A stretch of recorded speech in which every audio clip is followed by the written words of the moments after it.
Okay.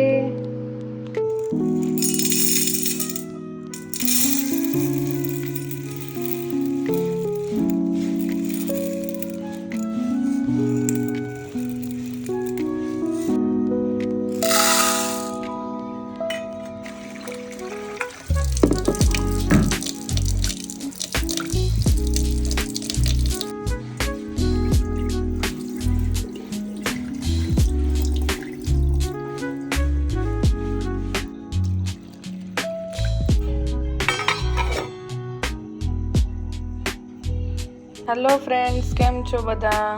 તો આજે custard સાબુદાણા ખીર બનાવીએ છીએ. તો સૌ પ્રથમ સાબુદાણા લઈશું, તેને 3 કલાક પહેલાં પલાળી દઈશું. આવા થઈ જાય ત્યાં સુધી એને પલાળવાના છે. ત્યાર પછી 2 ચમચી કસ્ટર્ડ પાવડર, 2 ચમચી મિલ્ક પાવડર અને તમને ગમે તે ડ્રાયફ્રૂટ લઈ શકો છો, અને અડધો કપ ખાંડ ને 1 લીટર દૂધ. સૌ પ્રથમ ગેસ ચાલુ કરી ને તેમાં 1 લીટર દૂધ નાખી દઈશું.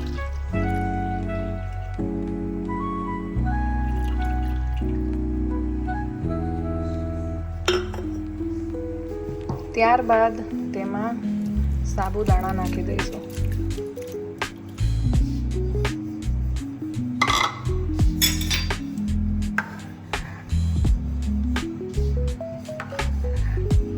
તેને મીડિયમ આંચ ઉપર પકાવતા રહીશું.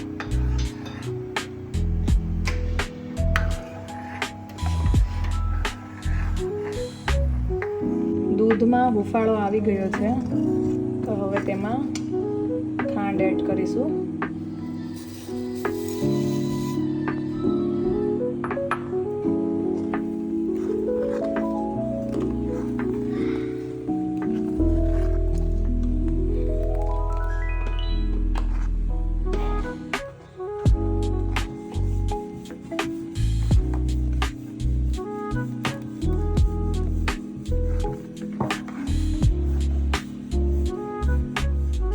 ત્યારબાદ આપણે કસ્ટર્ડ પાવડરમાં 2 ચમચી દૂધ નાખી અને તેની પેસ્ટ બનાવી નાખશું.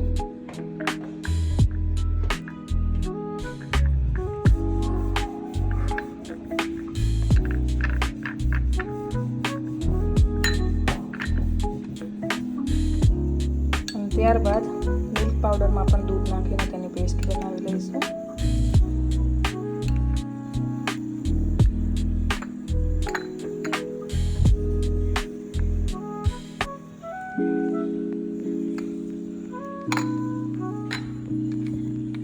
તો રેડી છે આપણી બંને પેસ્ટ. હવે તેને આપણે દૂધમાં ઉમેરી દઈશું. જો ડાયરેક્ટ એને દૂધમાં નાખશું તો તેના લમ્સ થઈ જશે, એટલે એની પેસ્ટ બનાવીને નાખશું તો ઇઝીલી મિક્સ થઈ જશે. તો મિલ્ક પાવડરની પેસ્ટ ઉમેરી દઈશું.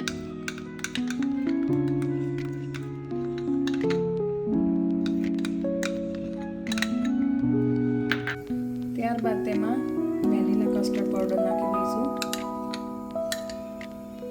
અને ડ્રાયફ્રૂટ ઉમેરી દઈશું. જ્યાં સુધી ઘટ ન થાય ત્યાં સુધી એને ધીમા આંચ ઉપર પકાવશું.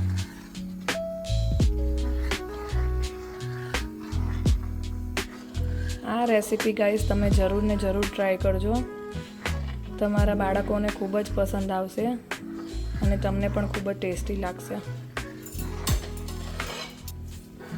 જ્યાં સુધી ઘટ ના થાય ત્યાં સુધી તેને ધીમા ગેસે પકાવતા રહીશું.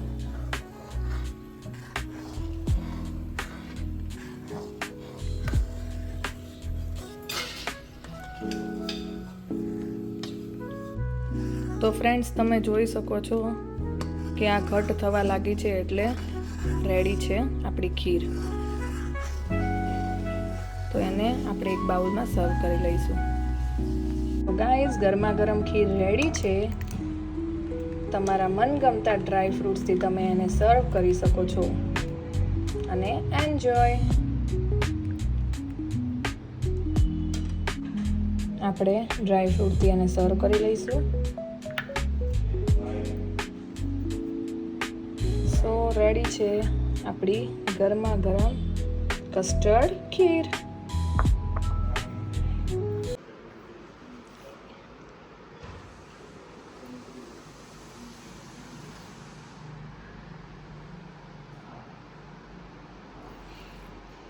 Yummy.